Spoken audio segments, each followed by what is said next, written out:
பெண் காவலருக்கு பாலியல் தொல்லை கொடுத்த திராவிட முன்னேற்ற கழகத்துடைய நிர்வாகி கண்ணன் என்பதை நீங்கள் மறந்துவிடக் கூடாது. பெண் காவலரை பாலியல் சீண்டல் செய்த 129வது வட்ட திமுக இளைஞரை நிர்வாகி பிரவீன் ஏகாம்பரம் ஐயா கீழே மட்டும் விடல, ஏர் ஹோஸ்டஸ் விமானத்துல பாருங்க, இவனுக்கு பொழைச்ச பொழப்புக்கு ஏர் ஹோஸ்டஸ் விமானம் கீழே இருக்கக்கூடிய நம்முடைய சகோதர சகோதரிகளுக்கு எல்லாம் பாலியல் வன்கொடுமை செய்துவிட்டு சமீபத்தில் இண்டிகோ விமானத்துல டெல்லி செல்லக்கூடிய இண்டிகோ விமானத்துல ஒரு திமுகவினுடைய கவுன்சிலர் பிரபாகரன் விமான பணிப்பெண்ணிடம் மிக தவறாக நடந்து அவங்க விமானத்தை இறக்கி பிடிச்சு டெல்லி போலீஸ் கொடுத்தாங்க. இந்த மாதிரி பட்டியல் திராவிட முன்னேற்ற கழகத்தினுடைய ஆட்சியில மிகப்பெரிய பட்டியல். அடுத்து போதைப் பொருள், யாரு திமுக காரன் போதைப் பொருள் வித்து மாட்டான்னு பாத்தீங்கன்னா சர்வதேச போதைப் பொருள் கடத்தல் மன்னன் ஜாஃபர் சாதிக் என்பது உங்களுக்கு தெரியும்.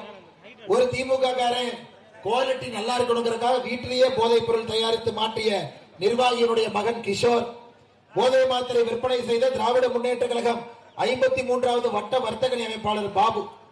அடுத்து நம்ம திருவள்ளூர் மாவட்டம் பாருங்க, ஆம்ஸ்டாங் கொலை வழக்கில் சம்பந்தப்பட்ட திமுக நிர்வாகி புகைப்படத்தை காமிச்சங்க சதீஷ், அருள், ஸ்ரீனிவாசன் 3 பேருமே நேரடியாக அமைச்சர் நாசர் அவர்களுடைய தொடர்பில் இருக்கக்கூடிய 3 திராவிட முன்னேற்ற கழகத்தினுடைய நிர்வாகிகள். அருமை சொந்தங்களே, திருவள்ளூர் சென்னை மாவட்டத்தில் மட்டுமே கோயில் சொத்து அபகரிக்கிறாங்க, இங்க இருக்கக்கூடிய தொழிற்சாலையை மிரட்டி பணம் வாங்குறாங்க, எம்என்சி நிர்வாகத்தில் மிரட்டி பணம் வாங்குறாங்க.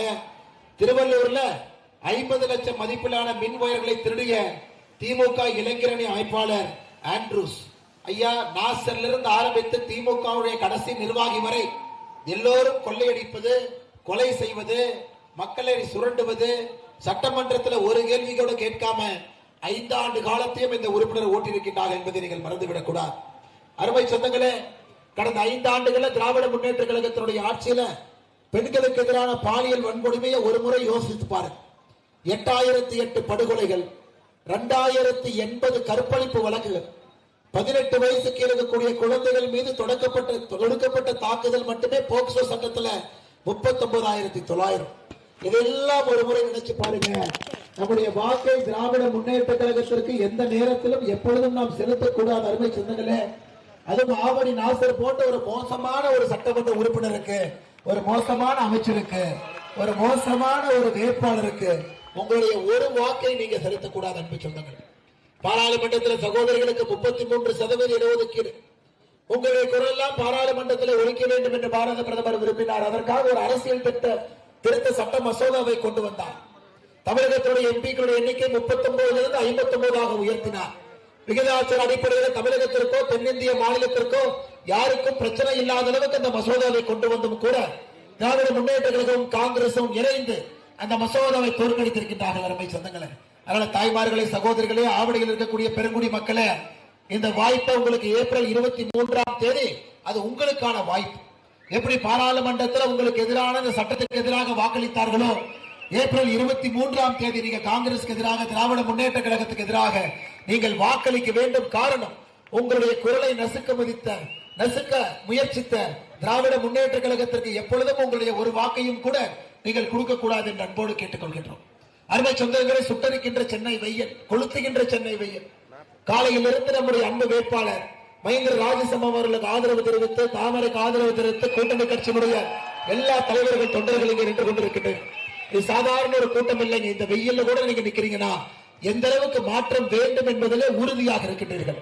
எந்த அளவுக்கு ஆவடி நாசர் அவர்கள் தோற்கடிக்கப்பட வேண்டும் என்கின்ற எண்ணத்தினுடைய வெளிப்பாடு மிக தெளிவாக நமக்கு தெரிகிறது. அருமை சொந்தங்களே, நாம் இருப்பது ஒரு குடும்பமாக, ஒரு எல்லா கட்சிகளும் கூட தேசிய ஜனநாயக கூட்டணியில் குடும்பமாக நின்று கொண்டிருக்கின்றோம். ஆனா இன்னைக்கு திமுக பாத்தீங்கன்னா, இந்த கோயிலுக்கு வெளியே ஒரு தேங்காய் உடைச்சீங்கன்னா எப்படி சிதறுமோ அது போல திமுகவுடைய கூட்டணி சிதறி கிடக்குது. அக்கா பிரேமலதா விஜயகாந்த் மேடையில் ஏத்துனீங்கன்னா, அக்கா கொஞ்சம் ஸ்டாலின் அண்ணன் பத்தி நல்லா சொல்லுங்கன்னா, பிரேமலதா விஜயகாந்த் அக்கா மைக் எடுத்து, எங்க அண்ணன் நல்லவர் தான், ஆனா கொஞ்சம் பாலியல் வன்கொடுமை, எங்க அண்ணன் நல்லவர் தான், கொஞ்சம் போதை பழக்கம். ஒரு படத்துல விவேக் சொல்லுவார், நான் நல்லவன் தான் எப்ப சரக்கு அடிப்பேன்னா கஞ்சா போடும் போது, எப்ப சரக்கு வாங்குவேன்னா பீடி குடிக்கும் போது. அந்த மாதிரி திராவிட முன்னேற்ற கழகத்தில் இருக்கக்கூடிய எல்லா தவறுகளையும் பிரேமலதாக்கா சொன்னாங்க. அன்னைக்கு தான் தெரிஞ்சது விஜயகாந்த் ஐயாவுடைய ஆவி பிரேமலதாக்கா உடம்புல பூந்திருச்சிருக்கிறது. விஜயகாந்த் ஐயாவுடைய ஆவி பிரேமலதாக்கா உடம்புல பூந்து சேலத்துல சொன்ன பிறகு முதலமைச்சர் சொல்லிட்டாரு, நான் இன்னி மேடைக்கு வரல, அப்படியே வாக்கிங் போயிட்டு அந்த டீயை குடிச்சுக்கிட்டு அப்படியே நான் பிரச்சாரம் பண்ணிட்டு 21ஆம் தேதி 5 மணி வரைக்கும் அப்படியே முடிச்சேன். அடுத்த நேரத்தில் காங்கிரஸ் ராகுல் காந்தி வந்தார். நாங்கள் ஒரே மேடையில் இருக்க மாட்டோம் என்று தெற்கிலே ராகுல் காந்தி, தமிழ்நாட்டுடைய வடக்கு பகுதியிலே ஸ்டாலின் அவர்கள் ஒரு மேடையில கூட இல்ல. ஆனா ராகுல் காந்தி அவர்கள் பேச்ச மொழிபெயர்த்ததை பாத்தீங்களா? செல்ல பெருந்தகையவர்கள் மொழிபெயர்த்ததை பாத்தீங்களா? அதை விட மோசமாக ஒரு மொழிபெயர்ப்பு ஒரு கட்சியை என்னோட வாழ்க்கையில் நான் பார்த்தது கிடையாது. காங்கிரஸ் எதிர்கட்சி தலைவர் பேசுவது மாநில தலைவருக்கு புரியல, அப்படி எப்படிங்க எப்பங்க நமக்கு புரியும்? நமக்கே புரியல. அதனால காங்கிரஸையும் நீங்கள் நிராகரிக்க வேண்டும். கம்யூனிஸ்ட் கட்சியினுடைய மாநில தலைவர் சண்முகம் அவர்கிட்ட போய் கேட்கிறாங்க, அண்ணே ஒரு ஊழல் கட்சியோட கூட்டணி வச்சிருக்கிறீங்களே. அதுக்கு சண்முகம் சொல்றாரு, தம்பி அதெல்லாம் நீ பேசக்கூடாது, பாஜக உள்ள வரக்கூடாதுன்னு தான் கூட்டணி வச்சிருக்கோம், ஆனா திமுக பண்ற ஊழலுக்கு நாங்கள் பொறுப்பேற்க மாட்டோம். அருமை சொந்தங்களே, இது பாத்தீங்கன்னா ஐயா, ஒரு தேங்காயை உடைச்சிங்கன்னா எப்படி சிதறுமோ அது போல திராவிட முன்னேற்ற கழகத்தினுடைய கூட்டணி கட்சிகள் எல்லாம், வணக்கம், திராவிட முன்னேற்ற கட்சிகளுடைய கூட்டணி கட்சிகள் எல்லாம் சிதறி கிடக்குது. ஆனா திமுக கார பேசுறதெல்லாம் கேட்டீங்கன்னா, சென்னைக்கு என்னங்க ஐயா பண்ணாங்க? 5000 கோடி ரூபாய் மழைநீர் வடிகாலுக்காக கொடுத்து எதுவும் செய்யல. கூவத்தை சுத்தம் பண்ற கலைஞர் கருணாநிதி ஐயா இருக்கும் போது கூவத்தை சுத்தம் பண்றேன்னு அவரு பணம் வாங்கினார். அதை பார்ப்பதற்கு மக்கள் சோதிப்பதற்கு வந்தாங்க. அன்னைக்கு கூவத்தை சுத்தம் பண்ணீங்க பார்க்கலாமான்னு. தம்பி கூவத்துக்குள்ள போயிடாதீங்க, முதலைகள் கடித்து வைத்து விடும்னு அந்த கூவத்தை அப்படியே வச்சிருக்காரு.